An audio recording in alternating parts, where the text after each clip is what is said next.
first thing I do whenever I get a brand new game, especially a multiplayer shooter like Escape from Tarkov for example, which is the main game you see on this channel, is dive into all the settings, change them up to make sure I get the best possible performance. That means high FPS and best visuals to give me the competitive edge when playing. And it's kind of what I'm known for in the Escape from Tarkov community and on this channel. You look at any of the most popular videos of mine and it is all settings guides after settings guides. It's kind of what I do best, and I've been playing a lot of Modern Warfare 2 on the first day of the beta, and I've been delving into settings for this game too, and I tell you something, I have found a great combination that will give you high FPS, great smoothness, and changing up a few settings will allow you to see in darker areas and see players a lot clearer, giving you the competitive edge when playing. Also, obviously this is PC, so all my PC specs are going to be in the description of this video, but heads up, I am running a 3090 and a 5950X. It is a high-end system. Your results may vary, but I've changed these system settings quite a lot on various systems, just asking friends and all that, and it seems to improve all of their performance as well. If you have any questions though, don't forget the comment section is below. You can just ask away. I'll be happy to help you with more specific settings to your system. So let's go into our settings and go to graphics, and we're going to be talking about display, quality and view. For the most part we're going to be talking about quality because display and view is mainly personal preference, but there's a couple things that I'll touch on. Anything that you're confused about, I'll briefly touch on what each setting is, but they do have a nice little summary on the right hand side of what each setting does. And like I said, your system is going to be different to my system. Your results are going to vary slightly. I have tested this on multiple systems, but it doesn't mean that all of these settings are going to work for you. So if you find that some settings are turned on for me or turned at a higher setting, then turn it down if you feel like it. You know, these are not fixed, but I found that these work quite well for a few different systems that I've tested. So starting off with display, the main thing here is set your screen refresh rate to what your monitor's refresh rate is. Any lower and you're gonna see choppiness because your screen is running at 165 Hz for example, but your game's only running at 90 or 144. So it's gonna just be skipping and it'll be choppy and an unpleasant experience. So whatever your monitor's hertz and refresh rate is, make sure screen refresh rate is set to that. It should pick it up automatically. If it doesn't though, just keep an eye on it. And I've also turned off VSync completely. If you find that you're getting a lot of screen tearing, turn it on in gameplay but keep it off in menus because you don't really need it in the menus at all. But this will limit your frame rate, and if you do want to get the maximum frames, then make sure this is off. And if you do want to set a custom frame rate limit, I've got mine to unlimited, so just push this game to the max. But if you do want to set it, make sure it is set no lower than your screen's refresh rate. Make sure they are synced up because you're going to want the game running at the same as what your screen is capable of. Other than that, the rest is personal preference. So moving over to quality, this is where quite a lot of our settings have changed. So the first thing I've changed is Fidelity FX CAS. This is turned on and it will enhance sharpness using AMD. So great, because sharpness in the game, you're going to be able to see sharper images further off into the distance and be able to pick silhouettes of people out further off into the distance also. So this is set to on, but you're going to want to show more and make sure the strength is set to 100%. And then your anti-aliasing, this is just going to reduce jagged edges really on different things, objects, players, so a nice smoother overall experience. You got two options, SMAA 2X and Filmic SMAA 2X. Just set it to SMAA. Filmic adds a weird tinge to things as well and a weird grain. You don't want that. Nice clear gameplay with SMMA. And then nearby level of detail is set to low. This is just detail of nearby objects. To be fair, on low, you don't really notice a difference between low and high because all of these objects are quite up close to your face when these are being rendered, so you don't really need to worry about it. This is just the, you know, quality of the gun texture and objects that, you know, you're sitting right next to for a long period of time. It won't make a difference. You won't, I promise you, see any degradation in your visual looks of the game, but this will give you an improvement in performance, so make sure you have this set to low. Texture resolution is set to normal. Any lower and I found that it does start to look a bit weird, but any higher you're just going to be impacting your performance too much. So texture resolution is set to normal, and texture filter anisotropic is set to normal as well. Any lower and sort of reflections on vehicles and water and ground and windows, they start to become a lot blurrier. And when I talk about SSR in a little while, you're going to want this on to a certain degree and a certain degree of clarity, because you'll be able to see people in these reflections, and it's great for picking out players, like, you know, round a corner you can see their reflection and stuff like that. Particle quality is set to high. Any lower and the particles just become blurrier. For example, if you throw a grenade and the dust coming off of the explosion, that will just be blurrier, and it has a bloom effect to it, so the bloom is sort of going to impact your eyes by, you know, emitting a slight light, and if it's set to high it doesn't do that. So although if you want it turned off it will improve your performance a little bit more, having it set to high, it will just make sure that you don't get any of that bloom while grenades are going off or dust is flying everywhere. And then bullet impacts and sprays, I've kept that on. It doesn't really do anything to your performance, but you're going to see where people are shooting and make the game look a lot better. And if you're seeing impacts on the walls, then you know not to walk in front of it, don't you? The shader quality is set to low. This is just colorization on different shadows and stuff like that. If it's set to low, you won't see as much colorization in shadows, which is fine because all your shadows are a grey tone anyway. And having this set to low, it will brighten your shadows a little bit more, also allowing you to see people in darker areas.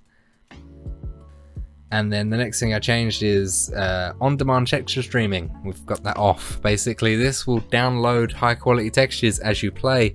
You don't want this because, you know, you're going to get stuttering and as it's downloading, because it's just putting tiny little files in the game as you go. You're going to get some stuttering while that happens. Slight stuttering, but still, it'll put you off your game a little bit, so we've put that off. Streaming quality is set to low as well. You don't really notice a difference between low and high, just a difference in performance, and we don't want that. Shadow map resolution is set to low as well. The only difference is the sort of smoothness in the shadow lines. When it's set to low, they're faded in to the objects that the shadows are hitting, which allows the people standing in front of these shadows to stand out a little bit more. So although they might not look as crisp, you're going to see people, and they're also slightly lighter as well. So you're going to see people, and that's what matters when you're playing games like this. And the same with spot shadow quality. This is just spotlight shadows, so, you know, different like lights, not so much the overall sunlight, but lights in buildings and stuff like that.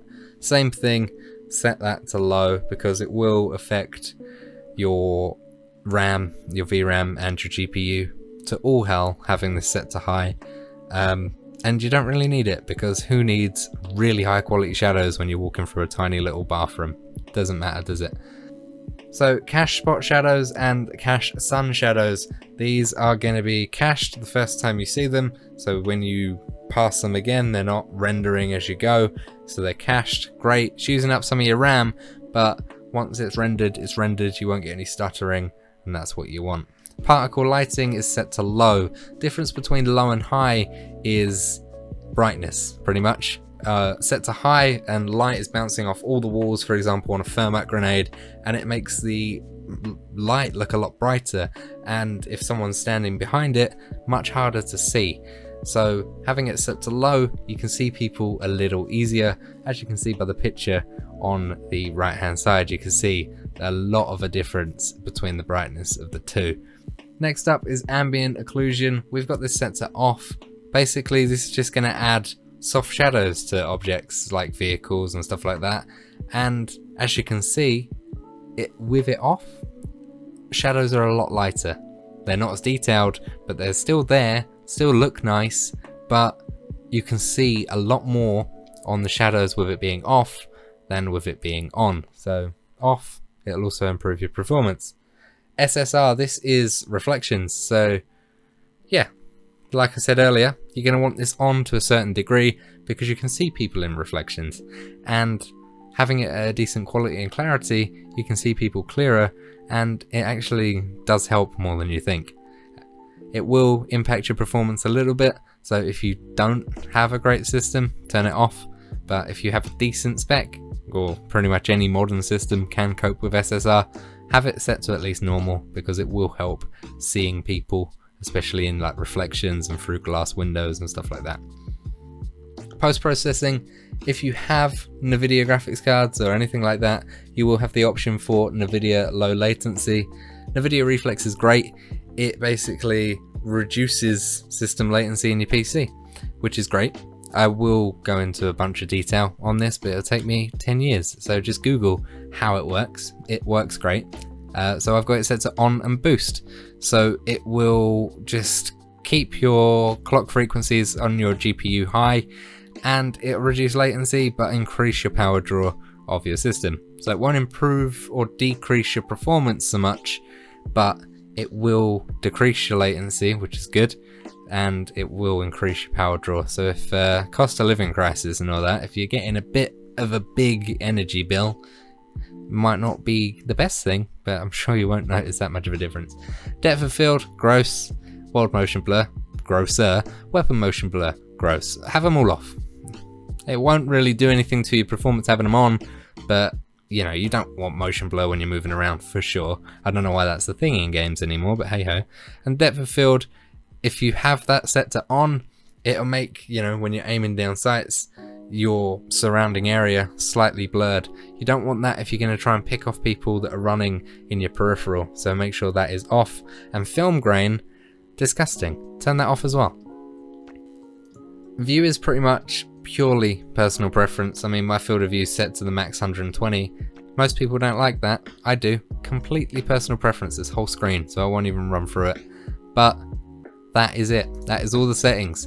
And that's all well and good, me showing you all these settings, but how do they perform? Well, let me show you with some highlights of games both in team deathmatch, invasion, and third person matches, and you can see just the frame rate or that we get just playing with these settings. Pretty good, looks amazing, runs great. If you did find this video helpful, enjoyed, then let me know by leaving a like and subscribe for more Call of Duty content, because there will be some, of course. But other than that, thank you so much for watching. I will see you in the next video. Sorry for rambling on. If you need any help, like I said, comment down below. That's what I'm here for. Anyway, enjoy the little clips of the games with the FPS counter on, and you can see just how well these settings work. See you later.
Standing by.